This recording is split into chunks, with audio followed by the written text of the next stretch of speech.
ኢንሻአላህ ተወኩል ማለት በአላህ ስብሓነሁ ወተዓላ መመካት ማለት ምን ማለት ነው? هو صدق اعتماد القلب على الله عز وجل في استجلاب المصالح ودفع المضار في أمور الدنيا والآخرة بدنيا ميهون بآخرة قداي የምንፈልገውን መልካም ነገር ማግኘት ምንችለው ከማንወደው ነገር ወይም ከማንፈልገውና ከጎጂ ነገር መራቅ የምንችለው በአላህ ብቻ ነው ብለን በልባችን ኢዕቲማድ ማድረግ መመርኮዝ ማለት ነው። ልባችን እርግጠኛ ሆኖ የሚመረኮዝበት አላህ ብቻ ሲሆን ተወኩል እንለዋለን። ግልጽ ነው አይደል? የሚጠቅመኝም ጉዳትንም የሚያነሳልኝም አላህ ብቻ ነው ብሎ ልብ ሙሉ ለሙሉ እርግጠኛ ሲሆን ማለት ነው። አላህ ስብሓነሁ ወተዓላ በተከበረው ቁርአኑ ምን ይለናል? ወመን የተቂላህ የጅዐል ለሁ መኽረጃ ወየርዙቅሁ ምን ሐይቱ ላ የሕተሲብ ወመን የተወከል ዐላ ላህ ፈሁወ ሐስቡህ።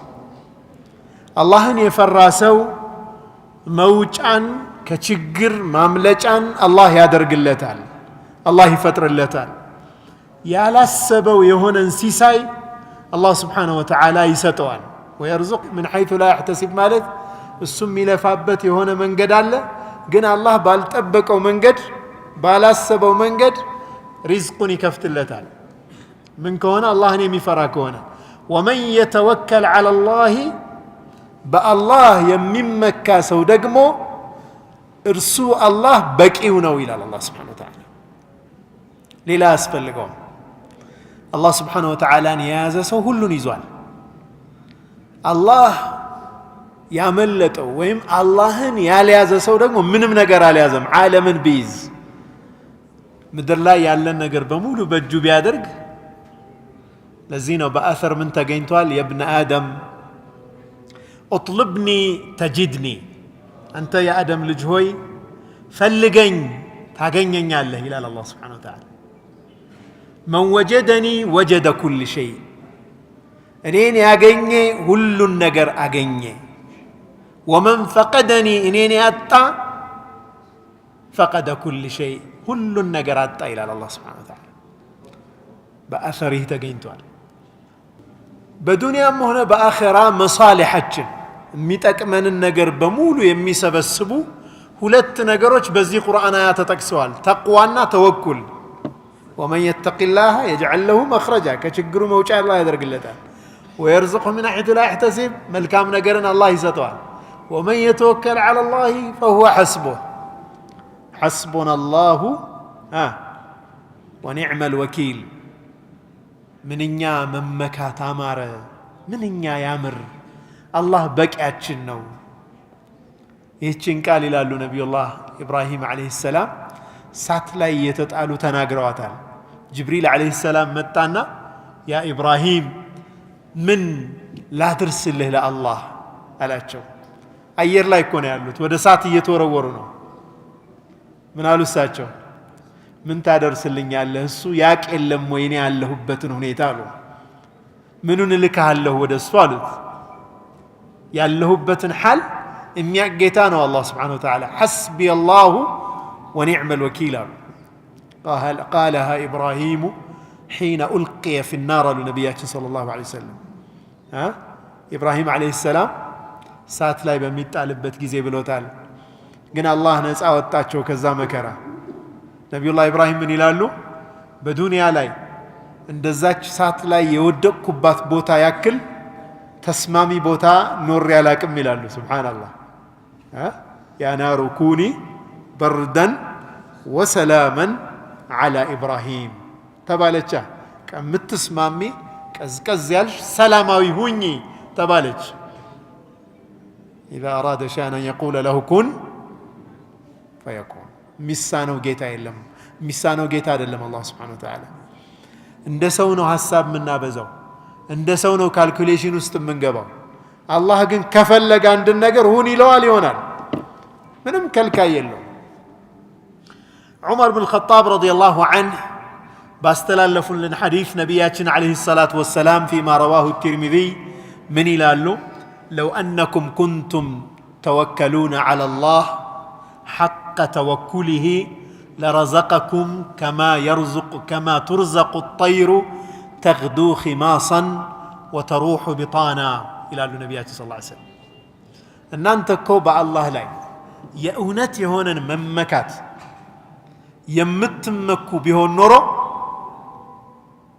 وفن سيسايوان اندمي مولالات اندمي رزقات ان انتنم سيساياتشون يسطاچو نبر وف بادو هودوان አሉ ነብያችን ሰለላሁ ዐለይሂ ወሰለም ባዶ ሆዷን ማልዳ ከጧት ትወጣለች ከጎጆዋ ትወጣለች ተግዱ ኺማصا ርቧት ባዶ ሆዷን ትወጣለች ወተሩሑ ቢጣና ማታ ስትመለስ ሆዷን ሞልታ ትመለሳለች አሉ ነብያችን ሰለላሁ ዐለይሂ ወሰለም حق التوكل እውነተኛ የሆነ መመካት ማለት ነው እቺ ወፍ ከጎጆዋ ስትበር እዚህ ቦታ ሄጄ አገኛለሁ አትልም ሰበቧን ልታደርስ ብቻ ትበራለች ሳዒ ያለ ማለት ነው ልፋት ጥረት አለ ማለት ነው በሷ ውስጥ ዝም ብላ ጎጆዋ ውስጥ ተወኩል አድርጋ አልተቀመጠችም بل كان هناك سعيا انقسقاسي ነበር ልፋት ድካም ነበር መብረር ነበረባት ስትበር ግን ተስፋ አድርጋ የምትወጣው አላህን ብቻ ነው ግልጽ ነው አላህ Subhanahu Wa Ta'ala ደግሞ ሁለቱም ሸርጦች ስለተሟሉ ይረዝቃታል ሰዕይ አለ ለፍታለች ጥራለች በአላህ መመካት አለ ሁለቱ ተገኝቷል ወተሩሑ ቢጣና ወዷን ሞልታ ትመለሳለች አንድ ሰው ይባላል ለንግድ ለመውጣት አንድ ትልቅ ሼክ ጋር ይሄድና እንደው ዱዓ አድርጉልኝ ለንግድ ልንቀሳቀስ ነው ይላቸዋል መርሐባ አላህ የተሳካ ያድርግልህ ብለው ዱዓ አድርገው ይሸኙታል ትንሽ ቆይቶ እንግዲህ የድሮ ንግድ ምንድነው አንድ ወር ሁለት ወር ይወስዳል አይደል በትንሽ ቀናት ውስጥ ተመለሰና ምን ነው አልሄድክም እንዴ አሉት አይ እኔማ አንድ ሚገርም ነገር አየሁ አላቸው እና ሐሳቤን ቀየርኩ አለ በቃ መጣሁ ትቼው ምን አየህ አሉት አይኑ የጠፋ ክንፉ የረገፈ ያረጀ አሞራ ሌላ አሞራ መጥቶ ሲያበላው አየሁ አለ ቁጭ ብሎ እሱ ሌላ አሞራ መጥቶ በማንቁርቱ ምግብ ጥሬ ሲያበላው ተመለከትኩ ታዲያ አላህ እኮ ይህንን እንኳን በእንዲህ አይነት ሐል የሚረዝቅ በዚህ አይነት ሁኔታ ሲሳዩን ያለበት ቦታ ድረስ የሚያመጣ ጌታ እኔ ምን አለፋኝ ብዬ አለ ትቼው ተመለስኩ አላቸው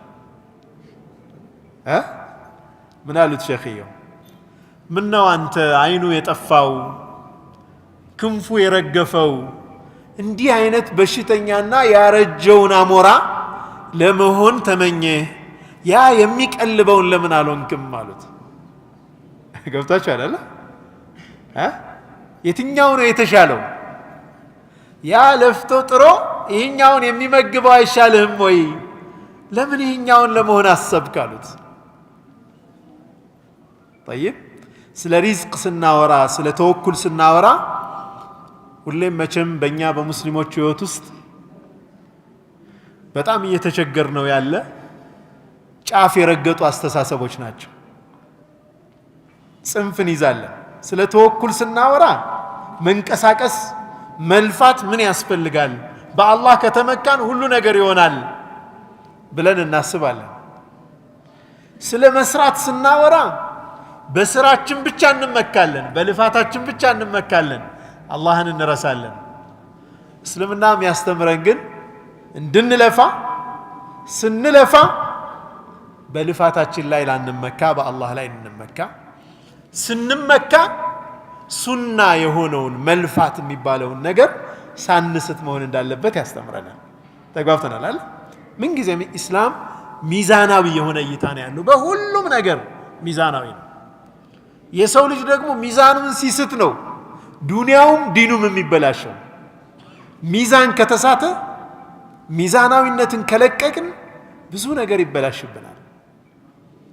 ኢስላም ጀግንነትን ሲያበረታታ ዝም ብሎ ደግሞ ተሐውር ይባላል። ሄዶ ዝም ብሎ አደጋ ላይ መውደቅን ይከለክላል። ካልኩሌት ማድረግ ማሰብ ማስላት እንዳለብን ይነግረናል። ሐያእን ትህትናን ትሁትነትን ሲያበረታታ ጭምትነትን ደግሞ አይፈልግም።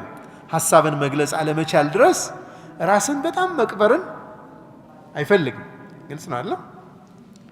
እንዲህ አይነት ሚዛናዊ የሆነ ዲን ነው በሁሉም ሐያታችን ማለት ነው።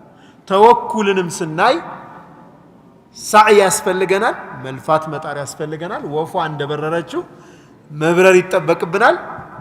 በዛው ልክ ደግሞ በአላህ Subhanahu Wa Ta'ala መመካት ይኖርብናል። ምክንያቱም የኛ ልፋት የኛ ጥንካሬ የኛ ዕውቀት አይደለም ውጤት የሚያመጣው። ውጤት ከማን ነው? ከአላህ Subhanahu Wa Ta'ala። ነብዩ አለይሂ ሰላቱ ወሰላም ያው ሁሉ ለፉና ጥረው ግረው መካ ሲገቡ ፈትህ ሲደረግ መካ ሲከፈት አላህ ምን አላቸው? ኢዛ ጃአ ነስሩላሂ ወልፈትህ፣ የአላህ ድል በመጣ ጊዜ አላቸው። ዑለማዎቹ ምን ይላሉ? አነስሩ ነስሪ እያላቸው ነው አላህ። ያንተ እንዳይመስልህ አንተ ሙሐመድ፣ ይህ ነስር የኔ ነስር ነው አለ አላህ Subhanahu Wa Ta'ala። እኔማ አንተን የነስሩ ማረጋገጫ መንገድ አድርጌን የተጠቀምኩ እንጂ ነስሩ የኔ ነው እያላቸው ነው አሉ። ግልጽ ነው አለ። ልፋት አለ፣ ሰዕይ አለ፣ ግን መጨረሻ ውጤት የማን ነው? የአላህ Subhanahu Wa Ta'ala ነው። እነዚህም በደንብ መለየት ያስፈልጋል ማለት ነው። አቡ ሐቲም አራዚ ምን ይላሉ? ይህንን ሐዲስ አስመልክተው هذا الحديث أصل في التوكل አሉ። ተወኩልን በሚመለከት መሰረታዊ ጉዳይ ነው አሉ። ይህ ሐዲስ የተወኩልን አስተሳሰብ ሚዛናዊ በሆነ መንገድ ሙሉ አድርጎ ያስቀመጠ ነው። وإنه من أعظم الأسباب التي يستجلب بها الرزق، ሪዝቅ ከሚገኝባቸው መንገዶች ትልቁ መንገድ ነው ተወኩል على الله عز وجل። እኛ ይመስለናል ብዙ ጊዜ እንደው በለፋ ነው በጣር ነው ብቻ የምናገኝ ይመስለናል። ወላሂ በጣር ነውና በለፋ ነው ብቻ ብናስበው 9 ልጅ አያሳድግም አንድ ሰው በእኛ ልፋት አሳድገን ድረን ኩለን አይደል እንዴ? አላህ ይወፍቀን። ብዙ አባቶች አላችሁ ብዬ አይደል? እንደዛ በእኛ ልፋት ነው እንዲያ ነገር የሆነው። እነዚህ ሁሉ ልጆች ማሳደግ ይቻላል በእኛ ጥረት በእኛ ልፋት? አላህ عز وجل ግን የሚከፍትልን ብዙ በር አለ ማለት ነው። ሰዒድ ኢብኑ ጁበይር ምን ይላሉ? ተወኩል የኢማን ሁሉ ሰብሳቢ ነው። እውነተኛ ተወኩል ያለው ሰው እውነተኛ ኢማን አለው። ተወኩልን ተሕቂቅ ማድረግ ማረጋገጥ ሰበብ ከማድረስ ጋር ግን የሚጋጭ አይደለም ይላል። ሰበብ ማድረስ ከተወኩል ጋር አይጋጭም። አላህ Subhanahu Wa Ta'ala ያዘዘው ጉዳይ ስለሆነ ማለት ነው። ከስብ ማድረግ መስራት መጣር ولا تنس نصيبك من الدنيا ከዱንያ ያንተ የሆነን እጣ እንዳትረሳ እንዳትዘነጋ ይላል አላህ Subhanahu Wa Ta'ala። ሰበብ ማድረስ የግድ ያስፈልጋል። አንድ ሰው የነበረውን ክርክር ካሁን በፊት አጫዎቻችሁን አላቅም።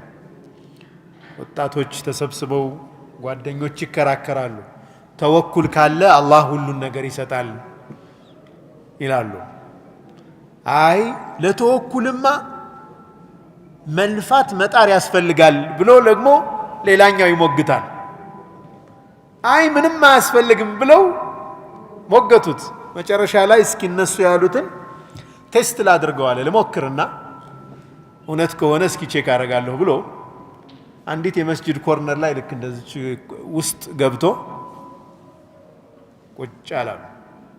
ሪዝቄን አላህ ያመጣዋል ብሎ አንድ ቀን አለፈው። ራበው በጣም። ከዛ አንድ ሀብታም ሰደቃ ሊያበላ መስጂድ ምግብ ይዞ ይመጣል። እዛ መስጂድ ያሉ መሳኪኖችን አበላና የተረፈውን ጠቅልሎ ለነርሱ ማከፋፍሎ እቃውን አነሳስቶ ሄደ። ያ ሰውዬ ምግቡንም ያሸታል፣ ድምፃቸውንም ይሰማል። ዝም አለ፣ አልተናገረም። ምክንያቱም አላህ ያመጣዋል። ሁለተኛ ቀን አሁንም በሚቀጥለው ቀን በጣም ረሃቡ ጨመረ። ሰውየው መጣ፣ አከፋፈለ። ይህ ሰውዬ አሁንም ጸጥ ብሏል። በሶስተኛው ቀን 3 ቀን ሆኖታል፣ በጣም እርቦታል ሰውየው። በሶስተኛው ቀን ሰውየው ሲመጣ ምስኪኖች በሙሉ የሉም። የት ሄደው ነው ሲል ሌላ መስጂድ ላይ ሰደቃ አለና ወደዛ ሄደው ነው ይባላል። ወደዛ ከሄዱማ እንግዳው ጠቅልለን ምግቡን እዛው ይዘን እንሂድና እዛው እናብላቸው ብሎ ልክ ማንሳት ሲጀምር አለ። ሰውየው ከውስጡ ነው እንዴ ሰው አለ እንዴ ተባለና ሄደው ቼክ ሲያደርጉ ሰው ተቀምጧል። ምግብ ትፈልጋለህ? አዎ እፈልጋለሁ። አመጡለትና በቃ ከላይ መብላት ጀመረ። 3 ቀን ርቦታል።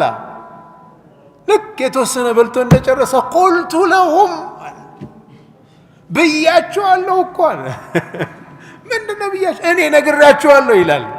ምን ብለህ ምንድነው? ለማን ነው ይሄንን ያልከው ይሉታል። እኔ ጓደኞቼን እኮ ነግራቸዋለሁ። ቢያንስ ሰበብ ለማድረስ ማለት እንኳን ያስፈልጋል።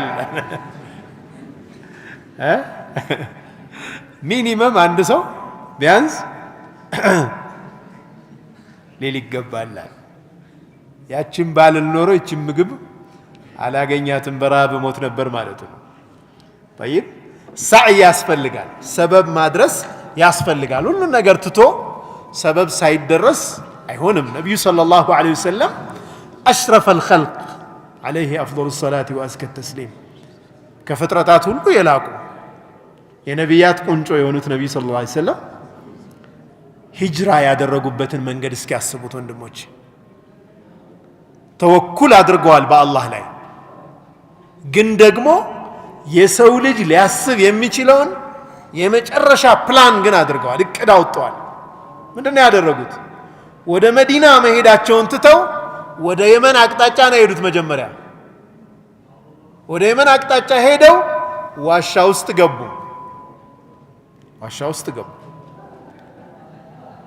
ተከታትለዋቸው እንዳይመጡ ኮቴያቸውን ፍየልና በግ እየነዳ የሚያጠፋ ሰው አዘጋጅተዋል።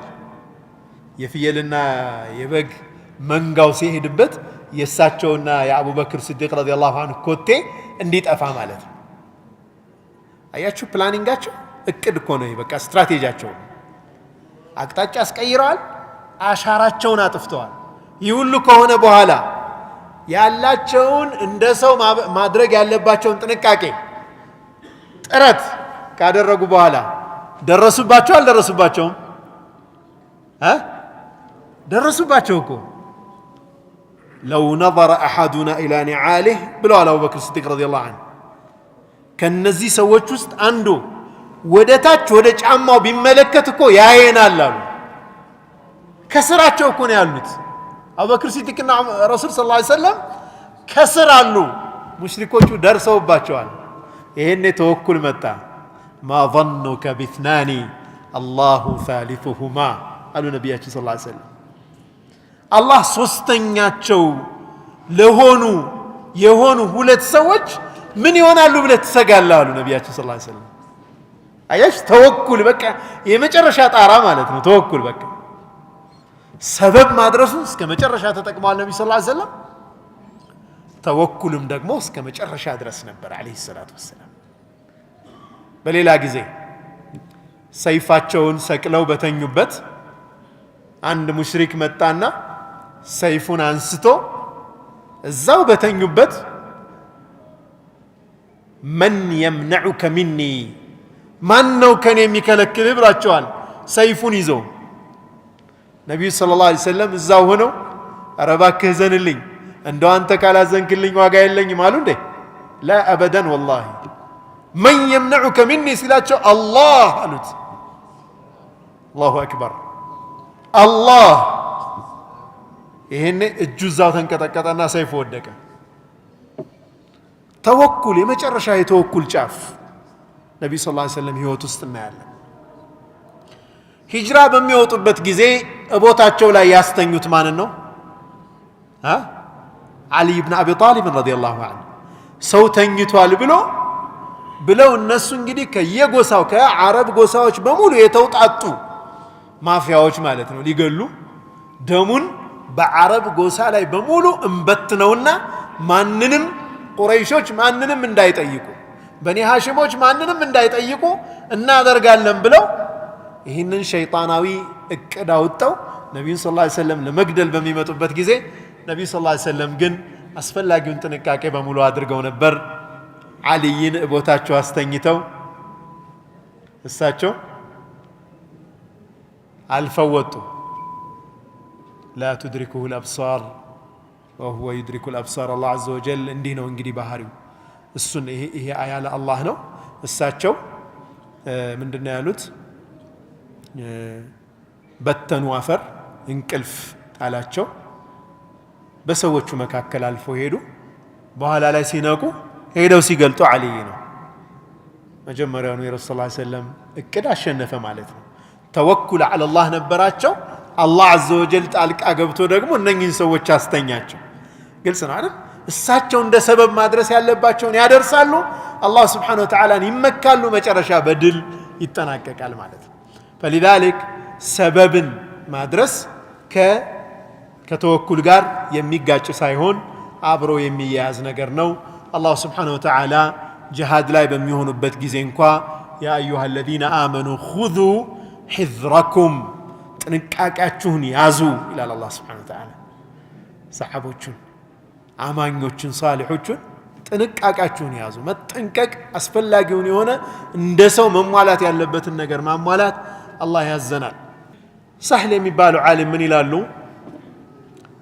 መንቀሳቀስን ወይም ሰበብ ማድረስን የሚያወግዝ ሰው ወይም አያስፈልግም የሚል ሰው አሉ የነቢዩን ሰለላሁ ዐለይሂ ወሰለም ሱና ጥሷል። ሱናው ነቢዩ ሰለላሁ ዐለይሂ ወሰለም ያስተማሩን ሰበብ ማድረስን ነው። አይ ተወኩል ምን ያደርጋል? ዋናው ነገር ስራ ነው ሰበብ ነው እንጂ ያለ ደግሞ ፈቀድ ጠዐነ ፊል ኢማን ኢማኑን ወይም ኢማንን አያስፈልግም እንደማለት ነው ይላል። እዚህ ሁለቱ በእጅጉ ያስፈልጉናል። አንድ ባሪያ የሚሰራቸው ስራዎች ሶስት አይነት ናቸው ይላሉ። ሶስት አይነት ስራዎች ይሰራል።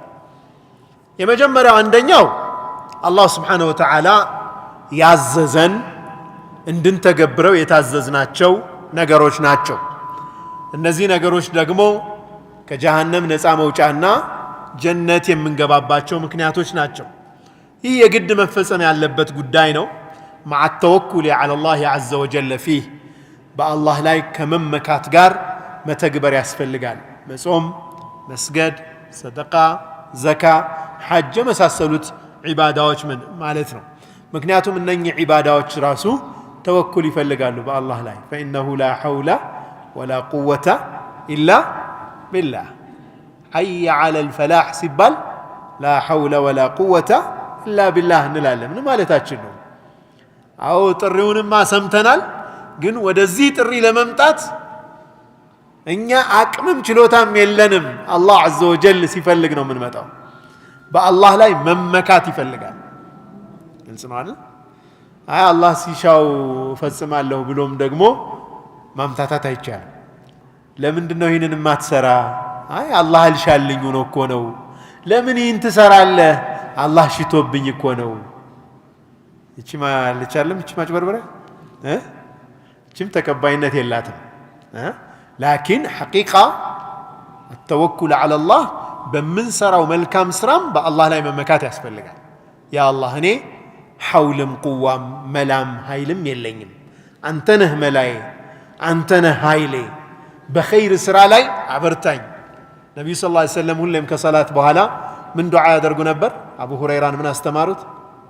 أو معاذ بن جبل يا معاذ إني لأحبك قالت أنت معاذ ويني بتأم ودها له قالتنا بيان داندو صلاة بحالا من بلالت اللهم أعني على ذكرك وشكرك وحسن عبادتك قتاي هوي عجزين اردين على ذكرك أنتن بماستوس لا يردين وشكرك أنتن بما مسجن لا يردين وحسن عبادتك أنتن مملك بما سمر لا يردين يا الله ارداتا اسكالتا جزن بالله اسكالتا جزن درس አንችልም እኛ አቅም የለንም መላ የለንም ሁሌም የሱን እርዳታ መጠየቅ ያስፈልጋል ዩሱፍ ابن أسباط የተባለው ዓሊም ምን ይላሉ اعمل عمل رجل لا ينجيه إلا عمله وتوكل توكل رجل لا يصيبه إلا ما كتب له ስራ ስትሰራ ስራው እንጂ ሌላ የማድነው አይነት አሰራር ስራ ስትሰራ እኔ ነጃ መውጫዬ ስራዬ ነው ያለ ሰው ያክል ስራህን ስራ ግልጽ ነው በአላህ ላይ ስትመካ ደግሞ አላህ ከጻፈው ውጭ ምንም ነገር እንደማያገኝ ያመነ ሰው አይነት ሆነ አላህ ላይ ተመካ አያችሁ ባላንሱ ስራ ስንሰራ ከዚህ ስራ ውጪ ምንም ዋጋ እንደሌለና አይነት ነው የምንሰራው እስከ መጨረሻ ጥረት ይደረጋል ማለት ነው ግልጽ ነው ተወኩል ስናደርግ ደግሞ ስራ የማይጠቅም ያክል ነው በአላህ ላይ የምንመካው ሁለቱ በጣም ወሳኝ ሐሳቦች ናቸው ስንሰራም በተወኩል ስም እንዳንዘናጋ ተወኩል ስናደርግ ደግሞ በስራችን እንዳንመካ በአላህ ላይ ብቻ እንድንመካ ያደርገናል ግልጽ ነው ይህንን ባላንስ ይፈጥርልናል ማለት ነው ሌላው ሁለተኛው የሰው ልጅ ስራ አላህ Subhanahu Wa Ta'ala በዱንያ ላይ ስንኖር عادةً እንደ ሰው ተፈጥሯዊ የሆነና የማናስወግዳቸው ስራዎች አሉ ለምሳሌ ከራበን መብላታችን አይቀርም ከጠማን መጠጣታችን አይቀርም ፀሐይ ከሆነ መጠላላችን አይቀርም ብርድ ከሆነ የሆነ የሚያሞቀን ነገር መደራረባችን አይቀርም እነዚህ ስራዎች አሉ ይህ በየጊዜው የምንሰራው ስራ በአላህ ላይ መመካትን ይጠይቃል አላህ Subhanahu Wa Ta'ala ሲጠብቀን እንጂ በዚች ሰዓት ብቻ ምናልባትም በመቶ ሺዎች የሚቆጠሩ ኢትዮጵያውያን እዚቹ ኢትዮጵያ ውስጥ ቤት ንብረታቸውን ጥለው ሌላ ሐያት ውስጥ ነው ያሉት አይደል ህይወታቸው አደጋ ላይ ነው ያለው ጤናቸው አደጋ ላይ ነው ያለው ሚላስ የሚቀመስ የላቸውም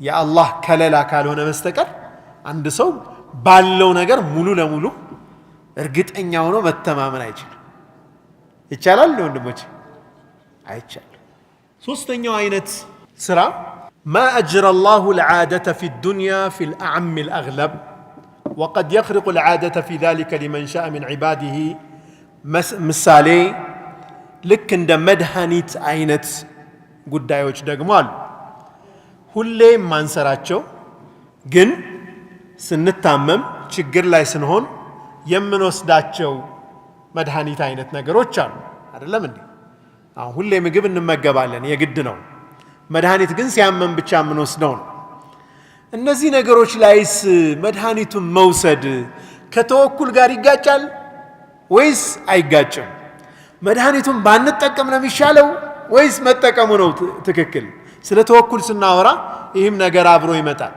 እዚህ ላይ ዑለማዎቹ ሁለት አይነት ቀውል አላቸው ሁለት አይነት ሐሳብ አላቸው ኢማም አህመድ ምን ይላሉ أن التوكل لمن قوي عليه أفضل لما صح عن النبي صلى الله عليه وسلم يدخل الجنة من أمتي 70,000 بغير حساب نبي صلى الله عليه وسلم 70,000 ሰዎች አሉ ጀነት የሚገቡ ያለምንም ሒሳብ ጀነት የሚገቡ ብለዋል። እነማን ናቸው ብለው ሲጠየቁ መድኃኒት የማያስደርጉ የማያደርጉ ሰዎች ናቸው ብለዋል። እና ኢማኑ በጣም ቀዊ የሆነ ሰው መድኃኒት እስካለ መጠቀም ድረስ በአላህ ላይ ቢመካ አፍضل ነው ብለዋል፣ ይሻላል ብለዋል ኢማሙ አሕመድ። በሌላ መልኩ ደግሞ ዑለማዎቹ ምን አሉ? አይ አይደለም አሉ። የነቢዩ ሰለላሁ ዐለይሂ ወሰለም ሓል የኖሩበት ሁኔታ አፍضل الحال ነው አሉ። ከሁሉም ነገር ከሁሉም አይነት በላጩ የነቢዩ ሰለላሁ ዐለይሂ ወሰለም ህይወት ነው።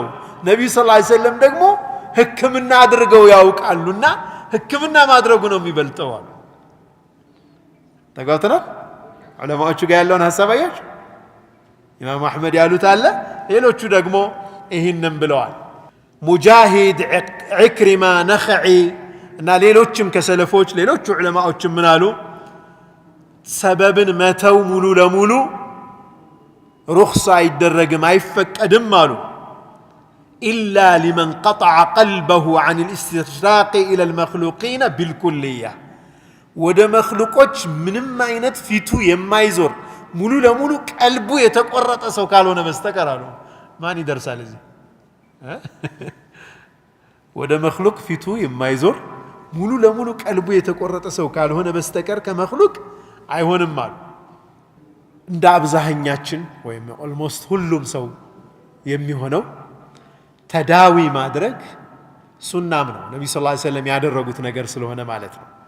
አይሻ ረዲየላሁ ዐንሃ ዒልመ ጢብ ትችል ነበር፣ የህክምና እውቀት ትችል ነበር። ለምንድን ነው ሲባል የተለያየ ዓለም ላይ ያሉ ሐኪሞች ዒልመል አዕሻብ ወይም የባህል ህክምና የሚችሉ ሰዎች ወደ ነቢዩ ሰለላሁ ዐለይሂ ወሰለም ይመጡ ስለነበር ከነሱ የተማረችው ነበር እናታችን አይሻ ረዲየላሁ ዐንሃ። ስለዚህ ይህ ከተወኩል ጋር የሚጋጭ አይደለም። ህክምና ማድረግ ከተወኩል ጋር የሚጋጭ አይደለም። መብላት፣ መጠጣት፣ መጠለያ ማግኘት እነዚህ ነገሮችን የአላህን መመካት ይፈልጋሉ። ዒባዳም የምናደርጋቸው ዒባዳዎችም የአላህ ስብሓነሁ ወተዓላን እገዛ መጠየቅ ይፈልጋሉ።